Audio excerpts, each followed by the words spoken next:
Welcome to special analysis. నేను రమ్మ మండవ. ఈరోజు అనాలిసిస్లో భాగంగా మనం తీసుకోబోతున్న టాపిక్ ఏంటంటే, ఇక్కడ మనం ఒక టైటిల్ పెట్టున్నాం, తెలంగాణలో పసుపు జెండాలు రేవంత్ రెడ్డి వైపే ఎందుకు చూస్తున్నాయి అని చెప్పేసి మనం ఒక టైటిల్ పెడతాం జరిగింది. ఎస్, అబ్సల్యూట్లీ మొన్నటి తెలంగాణ 23లో జరిగిన అసెంబ్లీ ఎన్నికలు మొదలుకొని ఇప్పుడు లేటెస్ట్గా జరిగిన జూబ్లీ హిల్స్ ఉప ఎన్నిక వరకు కూడా ఎవరు అవునన్నా ఎవరు కాదన్నా తెలంగాణలో టీడీపీ జెండాలు అన్నీ కూడా రేవంత్ రెడ్డి వైపే వెళ్తూ ఉన్నాయి.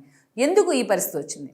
ఎందుకు రేవంత్ రెడ్డిని ఈ రోజున తెలంగాణ టీడీపీ క్యాడర్ కానీ, కొద్ది మాత్రమే ఉన్న Telangana TDP second grade leaders కానీ ఎందుకు ఈరోజు రేవంత్ రెడ్డిని ఓన్ చేసుకుంటా ఉన్నారు? కాంగ్రెస్తో కలిసి చంద్రబాబు నాయుడు చేసిన ప్రయోగం తెలంగాణలో ముందస్తు ఎన్నికలు 2018లో ఆ రోజు అసెంబ్లీని రద్దు చేసి కేసీఆర్ ముందస్తుకు వెళ్ళడం జరిగింది. అప్పుడు అట్టర్ ఫ్లాప్ షోగా మిగిలింది అది, చంద్రబాబు నాయుడు కాంగ్రెస్తో పొత్తులు పెట్టుకుంటే. అయినా సరే ఈరోజు టీడీపీ జెండాలు మాత్రం రేవంత్ రెడ్డి వైపే చూస్తూ ఉన్నాయి. ఎందుకు ఇంత సాఫ్ట్ కార్నర్ రేవంత్ రెడ్డి మీద? ఎందుకు ఇంత సాఫ్ట్ కార్నర్ కాంగ్రెస్ మీద టీడీపీకి అంటే తెలంగాణలో ఉన్న ప్రత్యేక పరిస్థితులే అందుకు కారణం. అన్నిటికన్నా ఫస్ట్ రీజన్ ఏంటి అంటే, చంద్రబాబు నాయుడిని పదే పదే పదే పదే కేసీఆర్ అండ్ బ్యాచ్ టార్గెట్ చేసిన విధానాన్ని ఇప్పటి వరకు కూడా టీడీపీ క్యాడర్ డైజెస్ట్ చేసుకోలేకపోతా ఉంది. చంద్రబాబు నాయుడిని వ్యక్తిత్వ హననం చేసిన విధానాన్ని వాళ్ళు అంత ఈజీగా దాన్ని తీసుకోలేకపోతా ఉన్నారు.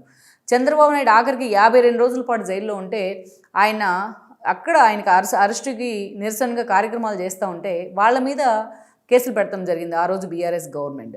అంతేకాదు, మీ ధర్నాలు ఏమన్నా ఉంటే మీ దగ్గర తేల్చుకోండి, మీ రాజమండ్రిలో చేసుకోండి అంటూ అత్యంత అవమానకరంగా కేటీఆర్ మాట్లాడారు. లోకేషే ఫోన్ చేసి ధర్నాలు చేసుకొనివ్వండి అంటే మీ రాష్ట్రంలో మీరు చూసుకోండి అని చెప్పారు. హరీష్ రావు ఏం చెప్పారంటే పక్క రాష్ట్రంలో జరిగితే మాకేం సంబంధం అన్నారు. ఇదే కేసీఆర్, చంద్రబాబు నాయుడు రాజకీయ భిక్ష పెడితే పైకి వచ్చింది కేసీఆర్ కూడా ఏదైతే అసలు కనీసం చంద్రబాబు నాయుడు అరెస్ట్ని ఆయన ఖండించే ప్రయత్నం చేయడం. టీడీపీ క్యాడర్ని చాలా విషయాలు హట్ చేసింది టీఆర్ఎస్. తన ప్రస్థానం దగ్గర నుంచి టీడీపీని హట్ చేస్తూనే ఉంది. కానీ అన్నిటికన్నా టీడీపీ క్యాడర్ని ఇబ్బంది పెట్టిన అంశం ఏంటంటే, చంద్రబాబు నాయుడిని వ్యక్తిత్వంగా ఆయనకు మకిలంటించే ప్రయత్నం చేయడమే. మనం చూస్తే తెలంగాణ ఉద్యమ సమయంలో చాలామందికి తెలిసే ఉంటుంది. ఈరోజు మేధావులు అని చెప్పబడే వాళ్ళు కూడా ఆ రోజు కేసీఆర్ ఏం చేసినా తలూపుతానే ఉన్నారు గంగిరెద్దుల్లాగా. ఆ రోజు తెలంగాణ యాక్చువల్గా ప్రెజరైజ్ అయింది కాంగ్రెస్, అధికారంలో ఉంది కాంగ్రెస్. మంత్రులు కూడా రాజీనామా చేశారు కాంగ్రెస్ తరపున, కొంతమంది మంత్రులు, తెలంగాణ మంత్రులు. ఇచ్చింది కాంగ్రెస్, దానికి సపోర్ట్ చేసింది బీజేపీ. కానీ నేనే తెలంగాణ తెచ్చాను అన్న విధంగా కేసీఆర్ అలా పోర్ట్రేట్ చేసుకున్నారు హీరోలాగా. కేసీఆర్ ప్రస్థానమే ఆ స్థాయిలోని ఒక ఎమోషనల్గా స్టార్ట్ అయింది. ఉద్యమ ప్రస్థానం పేరుతోని తన పార్టీని ఉద్యమ పార్టీగా పెట్టారు, కానీ ఆ తర్వాత రోజులు అది పూర్తి స్థాయి ఫక్తు రాజకీయ పార్టీగా మారింది. అయితే చంద్రబాబు నాయుడు దగ్గర నుంచి ఆయన స్పీకర్ పదవి ఇచ్చారనే కారణంతో బయటకు వచ్చి సొంత పార్టీ పెట్టుకున్నారు. ఆయన మీద తిరుగుబాటు జెండా ఎగిరేసి అప్పుడు కూడా టీడీపీ క్యాడర్ ఫీల్ అవ్వలేదు, ఎవరికి వారే ఏమన్నా తీరే అన్నట్టున్నారు. తర్వాత మహాకూటమి సమయంలో 2009 ఎన్నికల్లో టీడీపీతో పొత్తులు పెట్టుకొని ఇష్టం వచ్చినట్టు బీఫామ్లు ఇచ్చి పడేశారు తెల్లారేలోపే. కేసీఆర్ రేపు ఎన్నికలు అనగా ఇవ్వాలి, రేపు నామినేషన్లు అనగా ఇవ్వాలి. అయినా సరే టీడీపీ క్యాడర్ ఇంత మోసం చేశారు కదా కేసీఆర్ అని కూడా తెలిసినప్పటికీ టీడీపీ క్యాడర్ అంత ఈజీగా దాన్ని లైట్ తీసుకుంది, ఇది సాధారణమే అని చెప్పేసి. ఆ తర్వాత తెలంగాణ ఉద్యమ కేంద్రంగా టీడీపీని మొత్తం తెలంగాణ నుంచి తరిమేసే ప్రయత్నం జరిగింది. చంద్రబాబు నాయుడు గట్టిగా తుమ్మినా తెలంగాణ వ్యతిరేక అంటూ కూడా మాట్లాడేవాళ్ళు కేసీఆర్ ఏది చెప్తే ఆ రోజు జేఏసీ నేతలు కూడా అన్నిటికీ తానా తందానా అని తలూపేవాళ్ళు. చంద్రబాబు నాయుడిని తెలంగాణకి ఒక విలన్గా, ఒక రాక్షసుల్లా చిత్రీకరించడంలో ఆ రోజు సక్సెస్ అయింది టీఆర్ఎస్ కానీ, కొంతమంది తెలంగాణ వాదులు కానీ. అప్పుడు టీడీపీ క్యాడర్ మౌనంగానే ఉంది. ఇక రాష్ట్ర విభజన జరిగిన తర్వాత ఎన్నికలు జరిగి దాదాపు 15 మంది టీడీపీ నుంచి గెలిస్తే వాళ్ళ మొత్తాన్ని కేసీఆర్ తన పార్టీలోకి తీసుకొని కొంతమందికి మంత్రి పదవులు కూడా ఇచ్చారు. అప్పుడు టీడీపీ క్యాడర్ కామ్గానే ఉంది. సో కొంతమంది నేతలతో వెళ్ళిపోతే కొంతమంది వెళ్ళిపోయి ఉండొచ్చు. 2018 ఎన్నికల కంటే ముందు ఓటుకు నోటు ఇష్యూ వచ్చింది. ఓటుకు నోటు ఇష్యూ దగ్గర నుంచి టీడీపీ క్యాడర్ని, చంద్రబాబు నాయుడిని ప్రతి నిత్యం హ్యూమిలేట్ చేస్తూనే వచ్చారు కేసీఆర్. ఏ స్థాయిలో హ్యూమిలేట్ అంటే, ఓటుకు నోటు ఇష్యూలో చాలా అసహ్యకరంగా మాట్లాడేవాళ్ళు చంద్రబాబు నాయుడు ఉద్దేశించి. అప్పుడు టీడీపీ క్యాడర్ తమకు టైం రాకపోతుందా అని చూస్తూనే ఉంది. ఇక 2018 ముందస్తు ఎన్నికల్లో కాంగ్రెస్ చంద్రబాబు సెంటిమెంట్ని కేసీఆర్ ఒక అస్త్రంగా వాడుకున్నారు. బట్ అప్పుడు కూడా ఆ రోజు కూడా ఇక తెలంగాణలో అనవసరంగా ఎందుకు కేసీఆర్ ప్రభుత్వంతో అని అందరూ కామ్గా ఉండిపోయారు. 2 సీట్లు టీడీపీ గెలుచుకుంటే వాటిని తీసుకెళ్లి తన పార్టీలో విలీనం చేసుకున్నారు, టీడీఎల్పీని కూడా కేసీఆర్. అయినా టీడీపీ క్యాడర్ మౌనంగానే ఉంది.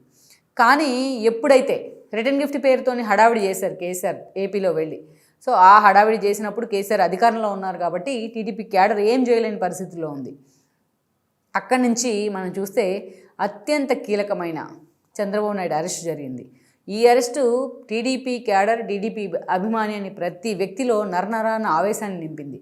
ఈ ఇష్యూ మీద ఎవరు ఎలా స్పందించారు అనే దాన్ని బట్టే టీడీపీ క్యాడర్ రియాక్ట్ అయింది.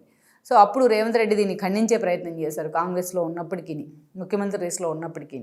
అంతేకాదు అటు కేటీఆర్ దీన్ని అవహేళన చేసిన తీరు కానీ, కేసీఆర్ ఖండించకపోవడం కానీ, హరీష్ రావు దీన్ని హేళనగా మాట్లాడిన తీరు కానీ, ఇవన్నీ కూడా చాలా సీరియస్గా తీసుకుంది టీడీపీ క్యాడర్. చంద్రబాబు నాయుడు అరెస్టునే అవహేళన చేస్తారా అన్నంతగా తీసుకుని తిరగబడ్డారు ఒకసారిగా కేసీఆర్ మీద. ఈరోజు కేసీఆర్ ఓటెంపాల ఇంట్లో కూర్చున్నారు, అడ్రస్లు గల్లంత అవుతున్నాయంటే దానికి కారణం టీడీపీ క్యాడరే. 2 రేవంత్ రెడ్డి వైపు వాళ్ళు ర్యాలీ అవ్వడం జరిగింది. రేవంత్ రెడ్డిని ఎందుకు ఓన్ చేసుకున్నారు ఆ స్థాయిలో అంటే, రేవంత్ రెడ్డి టీడీపీ ప్రొడక్టే. గతంలో ఆయన బీజేపీ, టీఆర్ఎస్ బ్యాక్గ్రౌండ్ ఉండుండొచ్చు, కానీ పూర్తి స్థాయిలో ఆయన రాటు తేలింది ఎప్పుడు అంటే టీడీపీ నుంచే, చంద్రబాబు నాయుడు శిష్యుడుగానే. ఆయన దాన్ని అంగీకరిస్తారు. ఎంతోమంది తెలంగాణ టీడీపీ నేతలు, చాలామంది టీడీపీ నుంచి వెళ్ళిపోయిన వాళ్ళు ఎవరు కూడా చంద్రబాబుని వేలెత్తి చూపలేదు ఇప్పటి వరకు కూడా, ఎక్కడో తలసాని లాంటి వాళ్ళు ఒకరిద్దరు తప్ప, అది కూడా కేసీఆర్ కోసమే. అదేవిధంగా చూసినట్లయితే same as it is Revanth Reddy కూడా వన్స్ టీడీపీ నుంచి బయటికి కాంగ్రెస్కి వెళ్ళిన తర్వాత ఓటుకు నోటు ఇష్యూలో అంత స్థాయిలో తను టార్గెట్ చేసిన టీఆర్ఎస్ జైల్లో పెట్టినా ఎక్కడా చంద్రబాబు నాయుడిని అవమానించే ప్రయత్నం చేయాల. అందుకే ఆయన్ని ఆ స్థాయిలో టీడీపీ క్యాడర్ ఓన్ చేసుకుంది. అయినా సరే చంద్రబాబు నాయుడు పోటీ చేయొద్దని నిర్ణయం తీసుకుంటే ఆ ఓటు కాంగ్రెస్కి వెళ్ళదేమో, బీఆర్ఎస్కి టర్న్ అవుతుందేమో అని అందరూ అంచనా వేసుకున్నారు. కానీ ఈరోజు టీడీపీ ఓట్ బ్యాంకు సాలిడ్గా రేవంత్ రెడ్డి వైపే నిలబడింది. అంటే ఇంకా రేవంత్ రెడ్డి మావాడే అని టీడీపీ క్యాడర్ ఆయన ఓన్ చేసుకుంటా ఉంది. ఎక్కడ ఓన్ చేసుకుంటా ఉంది అంటే, ఇప్పటికీ రేవంత్ రెడ్డి తాను చంద్రబాబు నాయుడు శిష్యునే అని చెప్పుకుంటా ఉన్నారు, చంద్రబాబు నాయుడు తయారు చేసిన ప్రొడక్టే నేనని చెప్పుకుంటా ఉన్నారు. సో అక్కడ టీడీపీ క్యాడర్ హార్ట్ టచ్ చేస్తున్నాడు ఆయన, టీడీపీ క్యాడర్ ఎమోషన్ పట్టుకుంటున్నారు. దట్టు బీఆర్ఎస్ని టార్గెట్, టీడీపీ గద్దెలు పగలగొట్టినందుకు మీకు ఓటేయాలా, లేకపోతే చంద్రబాబు నాయుడిని ఇక్కడి నుంచి తరిమేసినందుకు ఓటేయాలా, లేకపోతే చంద్రబాబు నాయుడు అరెస్టుకు నిరసనలు చేసుకునేందుకు ఓటేయాలా అంటూ ఆయన ప్రశ్నించిన విధానం ఫక్తు టీడీపీ కార్యకర్త మాట్లాడినట్టే ఉండింది. అందుకే ఈరోజు టీడీపీ క్యాడర్ ఆ స్థాయిలో రేవంత్ని ఓన్ చేసుకుంటా ఉంది.